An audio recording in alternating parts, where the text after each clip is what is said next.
What's going on, everybody? Welcome back to the Champion Living Podcast, the only podcast crossing the lines between the sport of rodeo and fitness.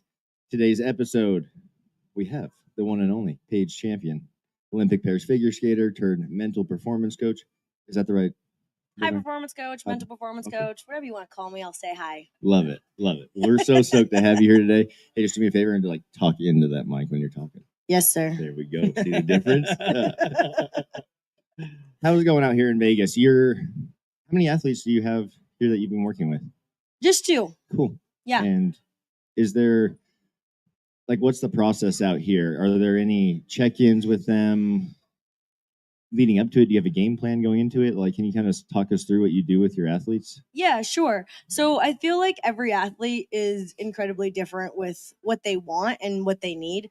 The 2 that I have out here right now, they're both in world championship races. So it's a little bit of what they need. And also it's a little bit of checking the box to feel confident going into today. We're not making any big changes, any big adjustments at this point in time. It's been daily check-ins, quick conversations, making sure that we're covering our bases, making sure that with the nerves and the pressure and the excitement and the storylines that they're dialed into what works for them. So basically it's just quick check-ins, making sure that the screws are tight and that they're ready to rock and roll every night. That rhymed. It did. We're hot today, ladies and gentlemen. First 2 minutes, we got a long time to go downhill. Keeping it simple, is what I'm taking from that. You don't never want to change anything big, especially in the middle of a competition and a world title run. But let's talk about why these guys and girls trust you in these times, because you yourself have been in really high pressure situations on a gigantic stage in the Olympics. So kind of talk about your experience as a pairs figure skater, the things you had to figure out on your own, because I've actually had never had this conversation with you, but I feel like you do what you do now because of probably all the things you figured out along the way and taught yourself, which it takes a lot of, you're really elite when you figure that out, right? And it takes a lot of time and effort to figure out by yourself. And so being able to replicate that and pass it on to far beyond figure skating, and far beyond rodeo. Will you just kind of chat with us about what that was like? Yeah, so first and foremost, I will speak from my own experience. So as an athlete, I was very competitive and very successful. And I got to a point in my career where I just realized that I was getting in my own way. I had done everything that I could do at a physical level to the point that my brain would allow me. And so I was getting frustrated with myself and my lack of ability to continue to improve or to continue to perform at the level that I needed for my goals. And so I, being the athlete that I am, was just looking at what rock can I turn over that I haven't yet to find a new edge. And so I started working with a mental performance coach, and it was an absolute game changer for me. I owe my Olympic success to being able to work with somebody who was just able to help me. He never gave me the answers, but he helped me come into those conversations in a way that I walked out of them with the answers I already knew. And that sounds like maybe so cliche, but I honestly left every conversation with him being like, I'm so smart. Oh my gosh. I knew the answer to my own question. I just didn't see it. It's so funny. But what he really did was he was able to unlock this other level of competition, because as an athlete, you have to train yourself physically. That's what we're doing every single day when we're showing up, for me, on ice, in the gym. And also, when it comes time to compete, everybody's really great physically. And so it comes down to who can not win the practice, who can win the competition, and that's mental. And so that's what it really helped me to do. And as I retired, I just realized that that's an edge in sport and in life that I wanted to pay forward. I want to help other people who are reaching the tippy top of their success point go further. What point in your career did you make that decision? And we see it, comparing it to rodeo, a guy makes the NFR 3 or 4 times, but never finishes over the top 10. Yeah. They want to win that world title. But in rodeo, there's a lot of ego. I think in any sport, there's a lot of ego, right? It's hard to have that conversation where, especially with someone that is new to you, a coach, you don't want to spill all your emotions to them, right? But that's in the end what we need to do. What was going on in your skating career that clicked it and was like, I need to change something right now? So I feel like the grassroots of our sport are different than rodeo in the fact that we have a really concrete grassroots program. And so I was going to seminars, workshops from the age of 9 on. And a lot of those, we had some sort of sports psychologist there giving the basics. And for a long time, I kind of just checked the box, scoffed at it, talked to a few, but it never really clicked. Until I was about 16, I was a pairs figure skater at that point in time. We knew that we had a real opportunity to represent Canada at some level on an international stage. And I knew that this was something that was going to limit me if I didn't figure it out. And I really just lucked into being at one of those workshops and found myself talking to the sports psychologist who had presented that day. And I was just like verbal diarrheaing to him, which I've never had happen to me before. And it was then that I realized that it's like it's a relationship. Yeah. It really comes down to not just like talking to somebody, but talking to somebody that you feel safe and comfortable and able to be honest with. Because the work that I get to do now and the work that I did as an athlete, it's incredibly vulnerable. You're talking to somebody about the thoughts that you only tell yourself because they're the real ones. They're the ones you question if you should be thinking. They're the ones that you feel maybe a little bit of like shame or like I should be better than these thoughts. And so it really comes down to finding the person that you're able to just show up and be your real raw human self with so that you're actually able to improve on those areas. So I'm like, I don't have a great answer for you. It's more of like I dabbled and then I found the person that really helped just unlock that side of me, if that makes sense. Yeah, no, that makes total sense. Well, I think that's a good the whole. I'm trying to relate this because I've experienced that on the coaching side. That when somebody has that like kind of verbal diarrhea moment with you, where they're spilling their guts, they're going to be a good fit for the program because the trust is already pre-built in. Yeah. And so like as a coach, I love it when somebody comes to me in that way because I know that they're going to put forth the effort and they're going to do whatever it takes to make sure that they succeed. And I think for anybody listening that's like wanting to hire some type of coach, whether it's fitness or mental performance or whatever, like if you have that feeling like where you're willing to talk to somebody in that way, like you're probably a good fit for them because that trust is already there. Totally. I 100% agree. And also I think that there's some ownership for someone listening. There's an ownership that you can take upon yourself to say, if I want to get better, then I also have to be willing to show up and pour into creating an honest and trustworthy relationship. Like I have to show up and be vulnerable and be willing to have that conversation that I maybe wouldn't. So it's great when it clicks and also it's able to be created. You know what I mean? Like people can take ownership of that. It reminds me so much of what we do in the sense what you just said. Like you still have to put the work in. Even you can't just go put the money in and I hired Paige. Yep. Everything's fixed. That's all. That's it. It's like actually it's gonna be great, but it's gonna be difficult at times because you're gonna have tough conversations in the same sense that going to the gym is not easy every time, and it sucks sometimes 80% of the time. Yeah. But you still have to go put in the work, and the success comes from putting in the work and learning new things and opening up new doors for yourself. And I think it's so common for people to cut themselves off when things aren't going well and say, oh, that's it, I'm never going to do this. But they're looking through such a small lens. If they broaden their horizon and think about investing in themselves into these things, so that's what they are, is investments. That's what Josh was talking about yesterday, is like everything he does is an investment in his business. It's not an expense, right? It's going to pay him back in some way, all the way down to his spur rails. Like it's crazy. And so I think more people start just being more humble and looking in the mirror and saying, all right, how can I find these new avenues that can help me? And the thing in rodeo as well is the resources haven't always been there.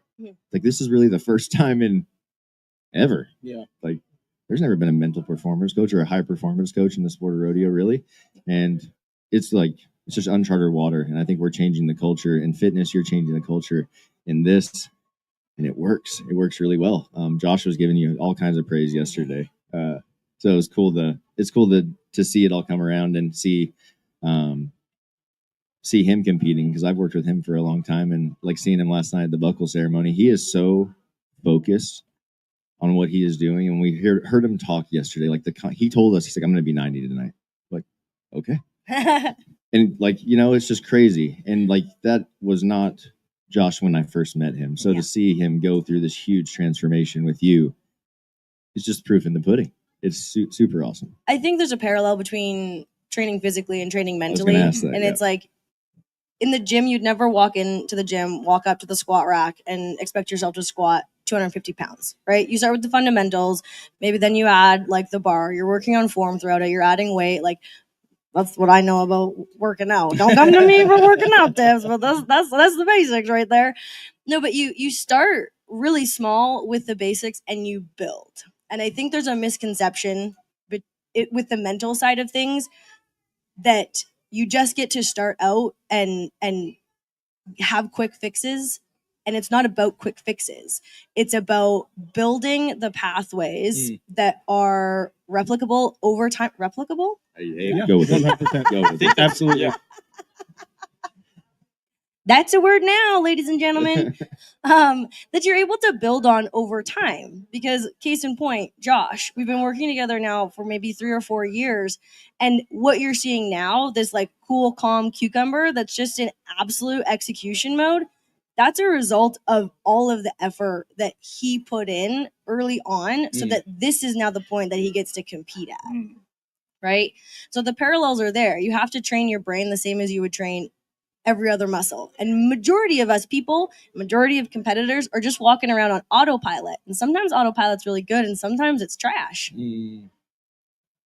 I walk around on autopilot way too much when I was rodeoing. Way too much. Just not thinking about anything. But the intent of the work that he's put in over all these years, literally, is now what we're seeing the fruit of. And people always want the quick fix, and I think it's just the culture that we live in. Everyone's conditioned here and now, and it just doesn't work like that when you are trying to achieve great things and big things. And what I want to get, like, where do people start? When it, like, the visualization, the positive self-talk, it all can be really overwhelming. And we do these schools, the Optimal Performance Academies, and Paul actually started. What was you? It was like a meditation. Yeah, I took them through a visualization like practice. And they had all practiced it on their own before and they couldn't see anything, right? Like it's just blank. And he actually got to talk them through it. And that was the first time most of these kids were like, holy cow, that was awesome. Yeah. Where does somebody start with all this? You kind of, I think you have to assess yourself or have someone assess what the weaknesses are and what your strengths are, what's really going on. Is that a good place or? Yeah, I mean, it's a great question. And I don't think that I have a solid answer other than like what you guys are doing with the Optimal Performance Academy. You OPA. nailed it.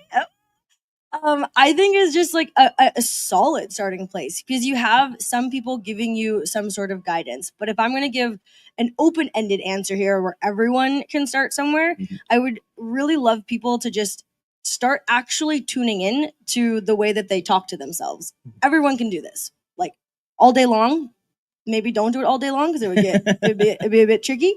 But really starting to pay attention to the voices inside of your own head and what they're telling you, and then pausing to ask yourself, is this helping me? I have a really hard time with positive versus negative thinking. I just think that's a bit confusing and a bit unhelpful. I really like it from the vantage point is this thought helping me with what I'm trying to do right here? And just really having a conversation with yourself and examining the thought patterns that you have.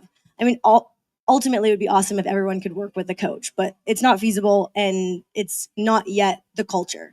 But if people can start creating a habit within themselves to train their brain to speak to themselves in a more helpful manner, I think that's a pretty solid foundation that you're building. Do you have like homework for clients? Like, do you ever have them? What I've found with some of the guys, obviously I'm not a mental performance coach. However, I find that like I recommend guys to journal. Hey, whatever the chatter is in your head, like get it out on paper, and that seems to help them. Is that something that you have experience with, like having guys write things out or journal? Is that something that you use?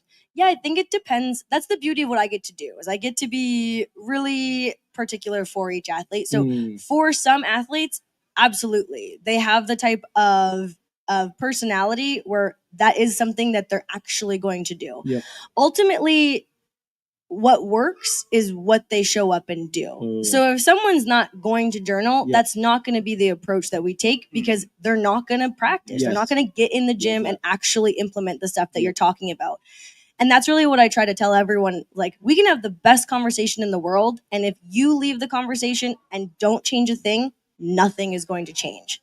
So this conversation, what I'm saying to you, actually isn't the meat of what we're doing here. It's what you go and do afterwards that's the important part, because more times than not, they're not going to execute it at 100%, but they are going to notice something different. So they come back to the next conversation and they've gotten a little bit better, or they've gotten to see themselves in a slightly different perspective, and they have more depth to have a different conversation. So it's really all about implementation, self-awareness, and then being willing to have the conversations about what's changed and what they can do differently. Does that make sense? 100%. Yeah.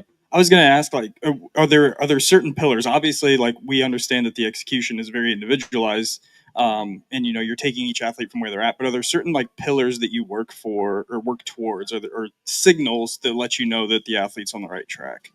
Man, I am a really big proponent of goal setting, and it's such a buzzword that everyone has their own opinion of. And so I say I'm a big fan of goal setting in the way that I structure it. It gives a little bit of structure to conversations, and it helps every athlete that I'm working with know exactly what we're working towards. And quite frankly, a lot of people are setting goals in an unhelpful manner. For sure. So we're setting it up, the foundation of what we're working on through the goal setting, and all of our conversations are about helping that athlete to achieve those goals. So are there any pillars? Kind of, sort of. It's more of like a roadmap of where we want to go, and then are we on track for that? And from that point, the deviations from that point really help me to steer the conversation in the direction that I think it should go. Yeah, I love that.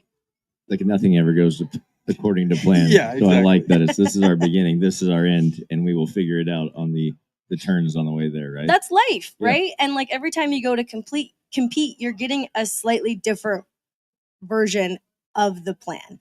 I haven't met an athlete yet that's had a perfect event, like a perfect competition. It just like doesn't exist. Right. You can get really friggin' close, and that's the goal, and that's also the little tease that keeps all of us like perfectionist athletes showing up and trying to get better. Is we're like, oh, maybe this time. But ultimately, there's always going to be something that you can tweak to enhance, or other times when it's an absolute crapshoot, there's some big changes that we need to make. So it's really, what were we intending to do? What happened? What do we want to do about it?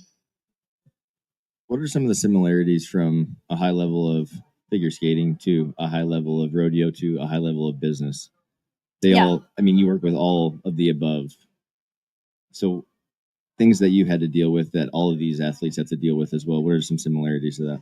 Yeah, I think ultimately it's being goal oriented. Like all of those three options, everyone is incredibly driven for a particular outcome that is important to them. And then it really comes down to being able to handle what's happening between your ears, so you can manage the stress and the pressure and the environment and the circumstances, so that you're able to show up and play at your best.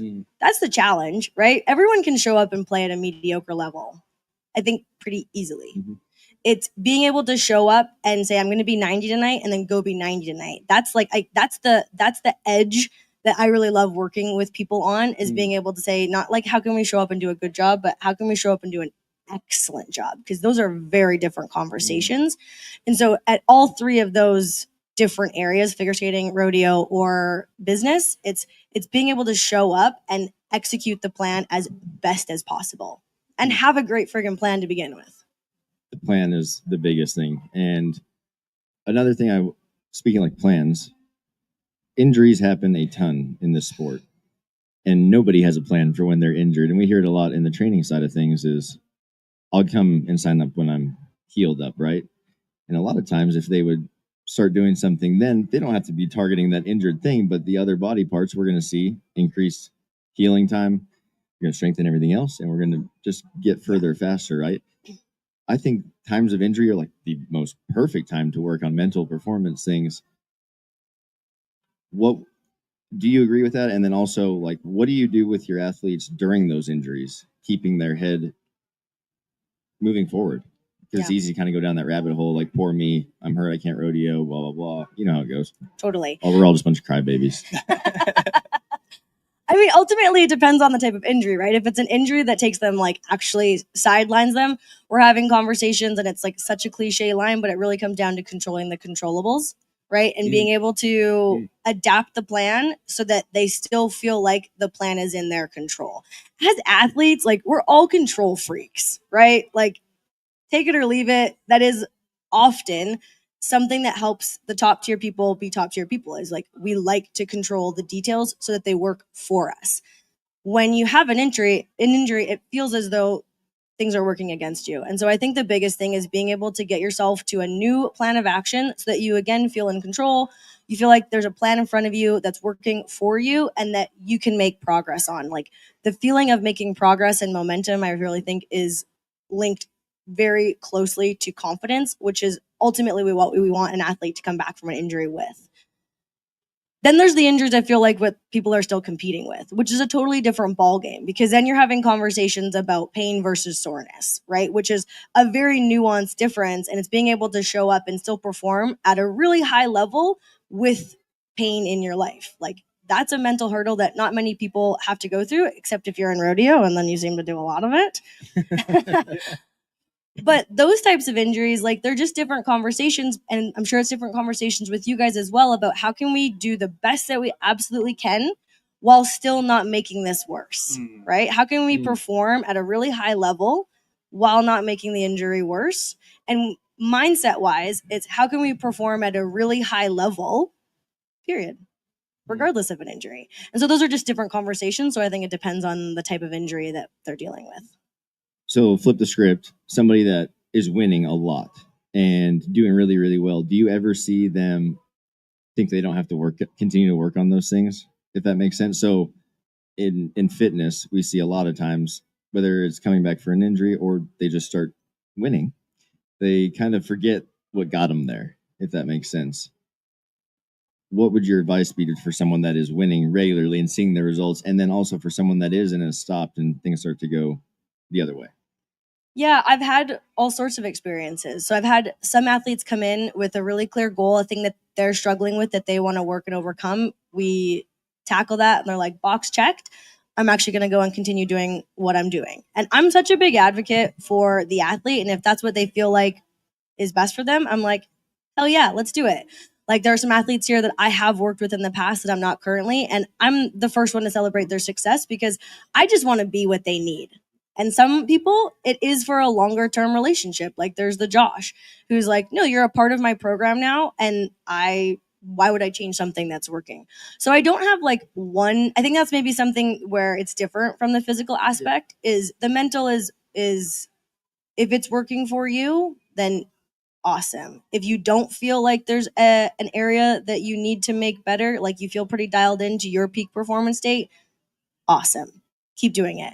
I will say that I see much greater success with the athletes that create a consistency in what they're doing, because it's much harder to come back and fix a problem rather than making these slight tweaks or adjustments through consistency. Does that make sense? It absolutely makes sense. We talk about the same thing within, your mind remembers. And so as you're building habits, whether it be mental or physical, we build these like maybe faulty thinking patterns, just like we talk about faulty movement patterns. And it's way harder, 10 times harder to correct an improper movement pattern than it is just to build the correct one from the beginning. And so I would say that sounds like that's pretty similar in the mindset space. If you are able to get in and do you work with younger athletes? Are you only for NFR caliber? Do you have a high school or college athletes as well? Yeah, so I'm going to sound a little bit of a dink here, but I don't actually work at a grassroots level. I don't feel like that's where I do my best work. Yep.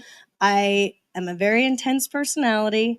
I like having really detailed and intense conversations with people that already get it. And so I learned through trying to be a figure skating coach after I retired that I'm not great at the grassroots level. I used to leave the rink and Richmond would be like, how many kids did you make cry today? And so although I know that it's like 100% such a necessary thing, for me, it's not where I do my best work. Yep. And that's ultimately what I want to be doing is my best work as well. There's freedom in that, right? And knowing where you fit in the role, and you don't have to be everything for everybody. Yeah. It allows you to show up your best self for the people that you know you can help the most. And I think that's awesome. Yeah. It's so important. Everything's so individualized. Everything that you're saying, like you could do this, but it just matters so much about the person and what's going to work for them. And fitness is the same exact way. You're talking about like, I can give you all the homework you want, but if they're not going to do it, it's not going to help. We do the same thing. We'll give them the program that they need, and they don't do it. It's like, okay, this is obviously not going to be doable for them. Let's figure out something that is going to help them, even if it is the minimal. Because doing something is better than doing nothing.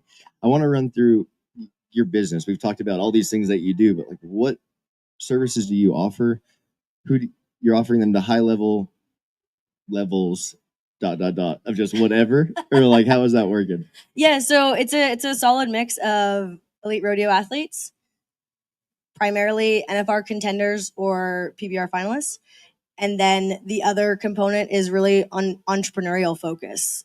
I retired from sport and was quite honestly a little bit burnt out from the politics and just the interworkings of sport, and needed an outlet that wasn't that for a while. So I ended up going to school for executive coaching, and I love the parallels between sport and business. I think they're so applicable to running a business and managing yourself and still being able to perform at a high level.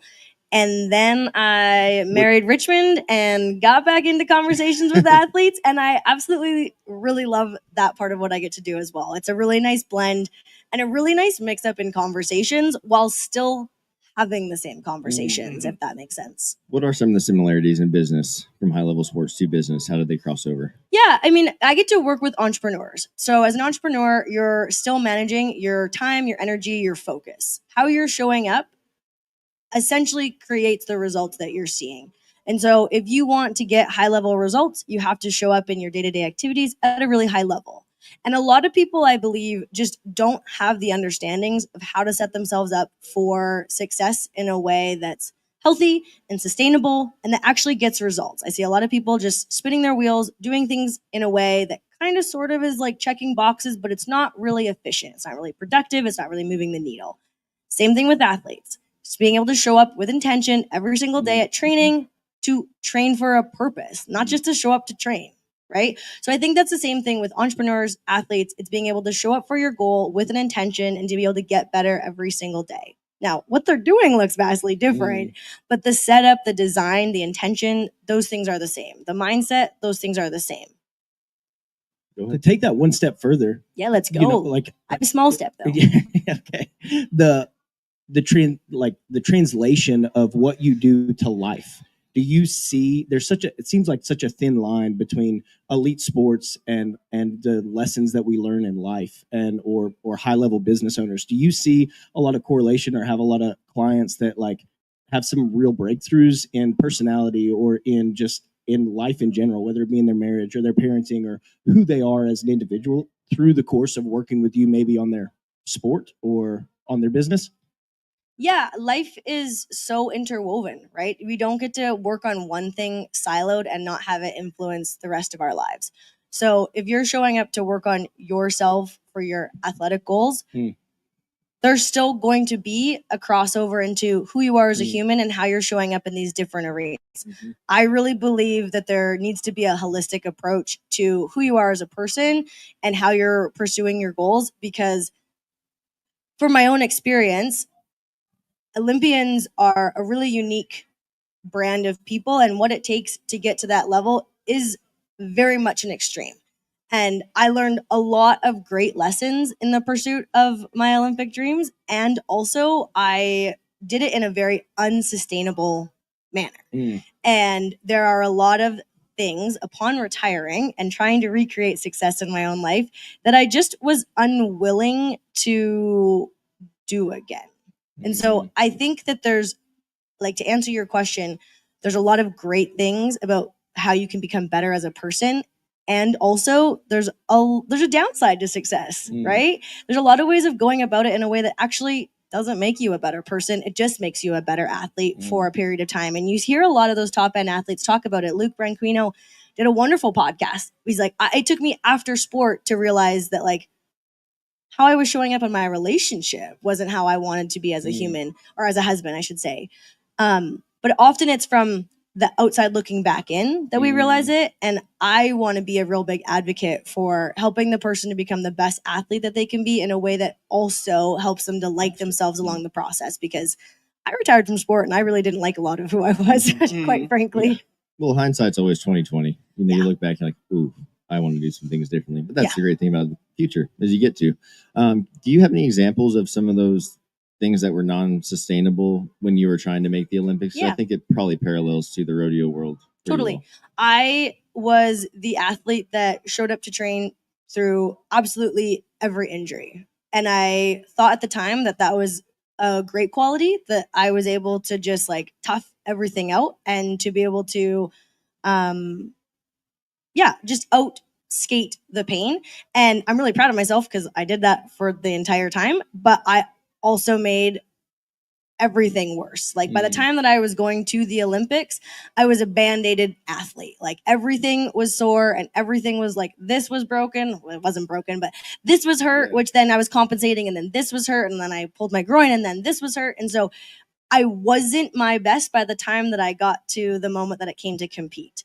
So I think that not listening to my body and just being hard-headed and like cowboying up. My dad was a rancher, and like that was how I was raised a little bit. And again, it's a strength until it's a weakness. I also was incredibly talented at self-sacrificing for my goals. So absolutely anything that was necessary, I was willing to do, which sounds awesome, but also, again, too much of a good thing is a bad thing. And so by the time that I got to the Olympic season, I should say, because we started making some tweaks to really actually be able to show up and still compete.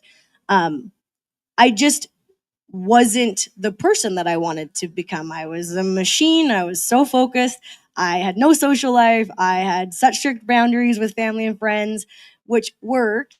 But again, just left me as very much like a quiet little island of a human doing a very high elite version of what I wanted to go and do, which isn't sustainable. I think we hear that probably all the time in rodeo. Just go until it happens. And there's just so much, there's a lot smarter ways to go about it now. And again, the resources are way more abundant than they were. What do you got? Yeah, well, you talked about the downside of success, and I think entrepreneurship and rodeo are exactly the same in the fact that we can see the 8 seconds in a round win here is $30,000. Somebody can make $30,000 for 8 seconds worth of work, and you're like, oh, how lucky are they? Or you see an entrepreneur, have $1 million business, you're like, oh, like how lucky are they? But what you don't see is all of this stuff that went into that moment, all of the work that went into that moment. And so we come into it with this idea of like, I'm going to be making, $30,000 for 8 seconds worth of work. But so I think it's maybe freedom that motivates you, like, because it's like, oh, that's easy. Yeah. Or that's what the pinnacle looks like.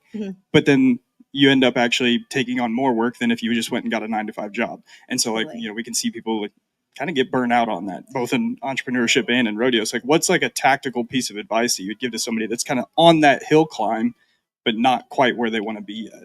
Yeah, I feel like there's a nuance to the idea that success takes hard work. Because at some point in time, if that's the goal, then you're making things harder than they need to be. Than they have to. So like there's this really fine line between being able to be an absolute workhorse and someone that can persevere, and also knowing when the line is that you need to recover, when you need to take care of yourself, when you need to have some firm boundaries that actually prioritize you and taking care of yourself. And so it's like it's this nuanced approach of how can you be the hardest worker while still treating yourself like you're the most valuable resource that you have in your arsenal, because you are. And so it's like, how can you be a hard worker without self-sacrificing is maybe how I would put that. I love that. I'm like, I don't Hire know a if this coach. is making That's sense how. to anybody. That's exactly how. You need to get the resources. I love that you said, like, sometimes I prioritize, and I think part of my personality is being a hard worker, and I take pride. And so then I want to make everything extremely hard, because if it's not hard, it's not worth having. And when it's sometimes just simpler to be, we're like human beings, not human doings. And so, like, anyway, there's just some freedom in that. And I thought that, anyway. this whole conversation's really hit home with me, but that was particularly was like, yeah, Logan's going to hand you some cash. we after we this. have to, like, yeah, Thanks yeah, for the we work, session. yeah, we work way too hard sometimes for things that, And again, it's like it's the same in like working out and training your body and competing at a high level. It comes with experience, right? And there always has to be the ability to work hard before you have the ability to recover and take care of yourself. Like, I truly believe that is a fundamental for absolutely every successful person out there, is they have to be willing to be able to outwork everybody else. Yep. Right? But then there also comes a time, and I learned this as an athlete, going from being the workhorse with the mentality of like, I don't have to be better than my competitors. I just have to be willing to do more, which was my outlook for a long time.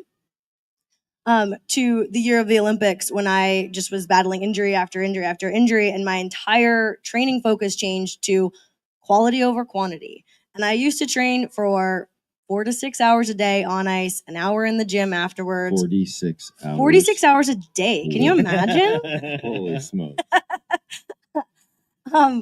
To the months leading up to it, I was getting on the ice for a 20-minute session, doing really great quality stuff, getting off the ice, recovering, coming back out for another 30-minute session, getting off the ice, recovering, coming back on the ice for another 30-minute session. That was probably the month leading up to our Olympic qualifying. Like, it really became protect my body, get into the headspace of like doing good work. And I didn't initially trust it because it was so different. But guess what? It You felt really worked. I good. did so Yeah. good. Yeah. I It's feel crazy. that. And like I had the same exact experience when I broke my back. I couldn't go. I think anybody that competes in rodeo or high level sports is a little psychotic. And so you're gonna go hard Absolutely. at everything, like you're talking about. We're intense people. So your natural ambition is I'm gonna work harder. And I did the same exact thing. But you have something come up where you can't work harder. You have to just getting to do any kind of work is be like the bonus of the day, right? Yeah. And when you slow it down and then do less and realize all of a sudden, holy crap, I feel so much better. I've been doing this wrong the whole time. It's awesome. It changed my whole world, especially when it comes to like my rehabilitation, getting to do all the things I have physically now after doctors said probably not gonna be able to do that.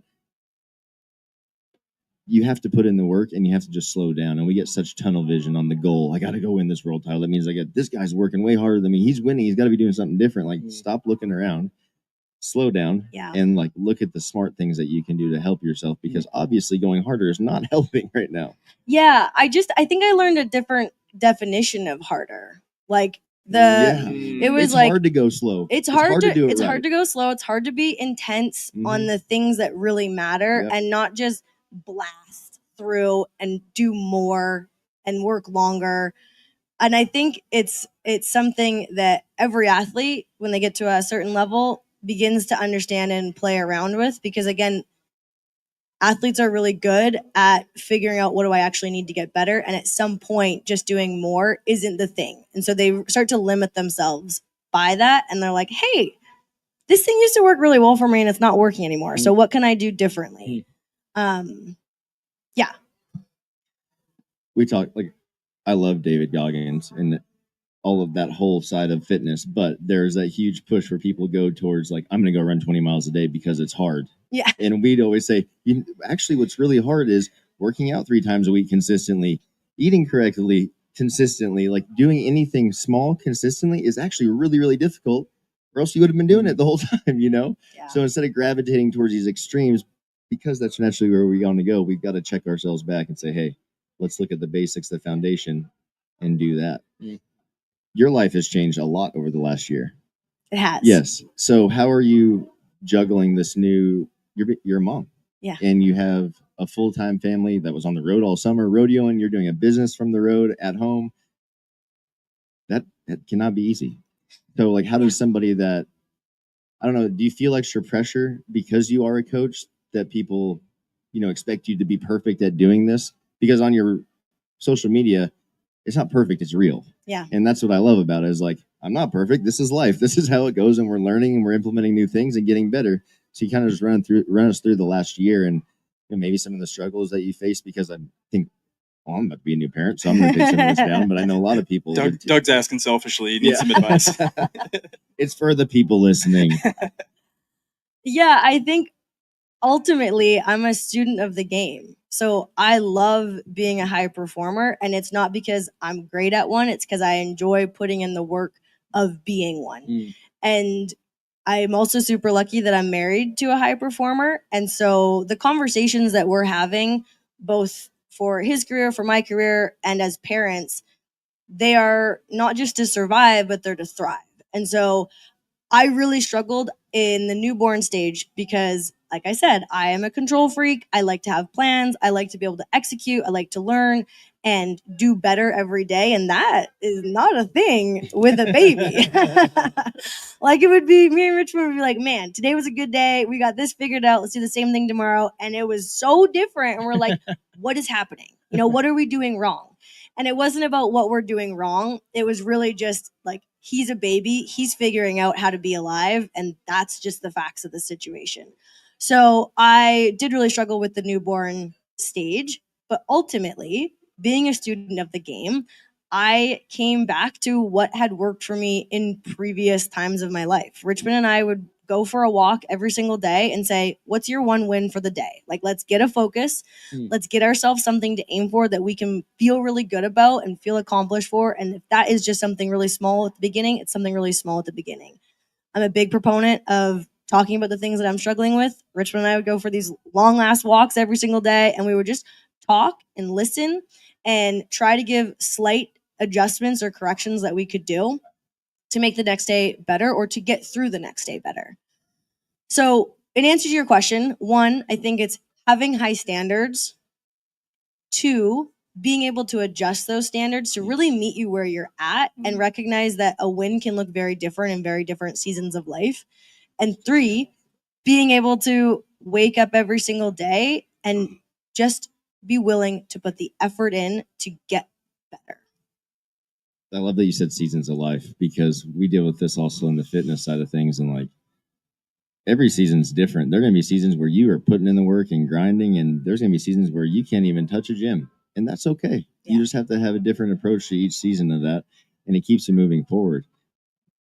No one's going to be perfect the entire time, but like that's the realness of it, is you have to be able to adapt and overcome. And usually it's not near as big as we make it out to be in our own heads. But I know that adapting to all that for you guys, and especially like what's life on the road with Forrest, you know, like that was also probably another learning curve. How did that all work? Yeah, I mean, again, it comes down to having just an awesome partner. Richmond truly is someone that I feel like we have an equal partnership, even if that looks different on different days. Equal part, maybe it's equitable partner. Like we're both putting in what we can to give to the other person and to create the circumstances that we want. It was one of those things that like living on the road with a baby under one is by no means easy while traveling like on a rodeo schedule. You know what I mean? Like it wasn't like we were living on the road and like we're gonna drive an hour to the next town and set up camp and stay there for 3 days. It was like we're gonna get to a rodeo. Richmond's gonna compete. We're gonna hop back in this vehicle and we're gonna drive 12 hours. We're gonna hop on this vehicle. It's like it was very challenging. But the way that Richmond and I approached it is that this year was going to be challenging one way or the other. And so we wanted to pick the rewards that were most meaningful to us. So the fact that Richmond got to be present for a lot of Forrest's firsts, other than walking. Sorry, Richmond. And that we got to end every night like sitting down and having a meal together, that was worth putting the effort into those challenges. That being said, I think it was also really important for us to know roles and responsibilities. Richmond's, I don't want to say priority, but one of his priorities was to be able to compete at the level that he wanted to compete at. And we had lots of conversations about how is that going to look with him tagging along with like his wife and kid, and how does he juggle being a dad while also being a singular focused athlete. And I just have to give absolute credit to him because he did that to a level that I don't know how he was able to do. And I think it's just a testament to who he is as an athlete. And it was really not exciting, but rewarding for me to be able to show up and kind of shoulder some of those other responsibilities to give him that space. And so, again, it wasn't perfect, and there were days that we did it better than others, and there were days that we did it worse than others. But ultimately, we were approaching it from the standpoint of how can we do this at a really high level, and let's get better every day. And even if there aren't wins, how can we get better tomorrow? You got to find one thing. Not every day is going to be perfect, like we said. So just finding those little wins each day is so important. And no matter what it is, whether it's rodeo, life, business, you've got to be able to find the little stuff to keep moving you forward. And it's been really cool to see you guys transform into super mom, super dad, and on the road all the time. And like even watching Forrest develop is really cool because his experiences at that young age not desensitize him to things, but he's like he looks at the world, every time he's there. You're not scared of anything. So I'm like, oh yeah, I've been a huge proponent of that. I haven't had a kid yet, but I've been a proponent of it. It's like getting kids out and doing stuff like that is so important. I've also seen on your story, like some of your clients, it was a lady, she had just maybe had a kid down for a nap and she was doing her work in her car. So you are working with like other new parents and not just, I'm guessing it was an entrepreneur of some kind, but Yeah. What is some advice that you would give to new parents that are trying to achieve high things? I think it's first and foremost, what I would do if I could do it over again Mm-hmm. is give yourself grace Mm. because you're going from somewhat of a known quantity to much more of a, these guys are like, yeah, it's pretty unknown.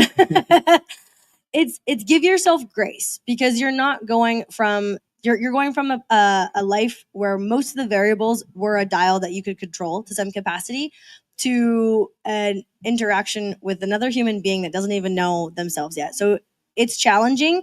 And so I would say give yourself grace first and foremost for things not to be perfect, to not even to be that good, and to know that you're still doing good. And also, I would encourage people to not lower the standards of your work, but realize that it doesn't have to be an ideal scenario for you to do ideal work. So you have 15 minutes to give, whereas previously I would want an hour to be before I would jump into work. It's like, great, show up for 15 minutes, and what can you do in that time? What can you do that's really great work in 15 minutes of time? So it's not lowering your standards, but it kind of is a little bit for what you need in order to do good work. I think it's kind of redefining what you would previously view as like a successful day. Yeah. Is really kind of the big thing. Is like you gotta. I don't want to say, like it's not lowering the bar, but it's like it's just you're aiming for a different goal, especially in that newborn stage. You set a different standard. Yeah. You set a different standard Yeah. of like what life is going to be like. And the crazy thing that my mind goes to as you guys are talking about adapting is that like as you like have more children, like things like no two of them are the same. And so then trying to like what worked for one definitely doesn't work for the other one. Oh, this is fine. We've already been through this. We got it. And it's like you start over every single time. New learning curve. And so but you grow, you adapt, and you figure out what works or what doesn't work. And that's why there's like so many books on parenting. What kind of advice do you have? I don't know. Do it. You'll figure it out. Like just You said there's so many books, don't read any of yeah. them. Well, I'm not saying don't read them, but I'm like you just gotta figure it out. So trial by fire. yeah, that's exactly right. Oh yeah. We're about to get it. Can you call Al, please? Yeah, your listeners didn't know, but this is a birth control podcast episode. Hey, I want to say before we like this is shifting gears a little bit, and it's not really a question, but it's a statement. In that I got to work with. I had a short stint at the end of my career in which I got to work with you, and I just wanted to like anybody listening that's unsure of whether working with a mental performance coach is worth it or not. Like I was at the very tail end, kind of clinging on, like looking for something more. The level up that I've had in the time since, like that all stem back from questions that you asked me. Just like you said at the beginning, where it's like the answer. Like an example would be I realized that I was, because of our conversations, since I quit rodeoing, I was able to realize that I always rodeoed because I wanted to coach people. And I thought that people would only listen to me if I had an NFR qualification. But it all stemmed from my time with you. And so it shaped me as an individual. And so like what you're doing is extremely impactful, not just in the arena, but it's shaped me as a husband, it's shaped me as a father, it's shaped me as a coach. Man, it's amazing. So if you're listening and you're like, yeah, I don't know, tell you it will pay you dividends for life, not just for sport or for business. Yeah. Well, I appreciate you saying that. True. Oh, Sorry, sweet. I had to get it in at some point in time. Yeah, no, 'Cause it's the truth. And I got to work with you too for a little bit when I was starting to get on bucking horses in the same way. I use things in business that I learned from you every day. So it works. You just actually have to use it. I was just gonna say, like, it's a testament to both of you being able to work on it and show up and intentionally make those changes. Sorry, I'm not holding this close enough to my It face. sounds way better. It's a testament to you guys doing the work. You have to be willing to look in the mirror and be like, oh, wait a minute, that's on me. Yeah. You know, and take responsibility for the decisions that you've made and not be able to and not point the finger. And unless you're willing to do that, no amount of coaching, physical or mental or otherwise, is going to move the needle for you. You have to be able to have that hard conversation with yourself, or in my case, lots of hard conversations with yourself. You're not alone in that. I have a hard conversation with myself daily, I think. I have a couple questions for you. Let's that do are it. just random. Okay. Someone who you're a workhorse, you're also a mental coach. Would you rather face physical exhaustion or mental exhaustion? Physical exhaustion for sure. I knew you Yeah. were gonna say that. I'm like, Me too. I knew you were going to say I knew. I'm the same way. I'm like, it's a known quantity for me, so I feel like I'm pretty experienced at handling that. Pre-game. Also, I should say the last year I've been mentally exhausted, so maybe I'm pretty experienced at that too. Transitioning. When you were competing, were you like pre-run, pre-skate tunes, or was it calm visualization, breathing? Which do you prefer? Man, can I give you a detailed answer here? Or do you want a short answer? Detailed. Okay. I as we all maybe I don't know if you're new listening to this, if this is fresh for you, every athlete's goal is to get into a flow state, right? That's always the dream. That's the goal, which is when you're able to get into the place where muscle memory kicks in and you execute what you've trained with very little thought. That's when you see people perform at their absolute best. That's the goal when you go to compete. Now, for a lot of people, they make the mistake that they think that getting to your flow state is the same routine. So A plus B plus C plus D equals flow state. And I think that that's a big mistake. Flow state is all about getting yourself to physiologically and mentally, when you're at the right energized space where you are handling the stress and the pressure. It's like a big scale. I won't go into it with great detail, but ultimately it comes down to managing your energy and your emotions and your nerves so that you get to that tippy top point that is your flow state. And so for me, it really depended on how I showed up the day of competition. On a day when I was way too energized, way too nervous, my job was to actually bring that energy back down to a state that was where I identified my flow state. Like that was my job. So on those days, I was listening to a slower beat music. I was totally changing my regular off ice warm up to help bring the heart rate down, help bring control back into it, really paying attention to how I was breathing. On the days that I would show up to compete and I was at a lower state, maybe it's just like a little bit tired. Maybe it was I had a bad performance the day before. My job was to get myself up to get into that flow state capacity. So on those days, I'm doing like sprints in my warm up. I'm listening to like tunes that pump me up and they get my like heart rate going again. I'm focused on my breathing in a different capacity. We're doing like short, quick breaths. So it was less about the routine and more about what do I need today to get me to the energetic level that I'm going to compete at my best. That's the first time I'd ever really heard that was really just at our OPA that we just had. And I think Tim O'Connell was talking about different facilities have different energies. And so his pre-ride routine at the NFR looks much different than his pre-ride routine at a 7,000 added outdoor rodeo and what you have to do. And it's such a amazing concept that I can't believe isn't talked about more, and that we always talk about the process and your things and you do A, B, and C all the time, but it really does vary and that's such a testament to figuring out where you're at individually. Everyone, or not everyone, but so many people do the same exact thing every time they I 100% did. And I was the same way too. Yeah. So like to hear that is so important. And we were talking to Josh yesterday about kind of the practice process that he got on, and he did was it 15 bulls a day, or not 15 bulls a day, a bull a day for 15 days leading up to the NFR to replicate kind of what was going to happen. His brother Joe got on 45 bulls in 15 days, and he said when he got here, he was so desensitized to getting on bulls that he was having a hard time getting fired up and like finding his groove. So that's kind of Josh that adjusted it down for getting on so many bulls to learning from that. But it's you've got to have so many tools in the tool bag mentally and be able to know when to use them. And so it's really, I think that was one of the most important things we've heard all week is like changing that up for the scenario that you're in, because it's going to be different every day. Yeah. Right? Ultimately, it comes down to self-awareness and knowing yourself and knowing what you need, and then having the toolbox of tools that can help you manipulate how you're showing up. Yeah, I just leveled up from that piece of advice, so thank you for sharing that. You are welcome. What's the one thing you wish that every athlete understood about mental performance and mental coaching?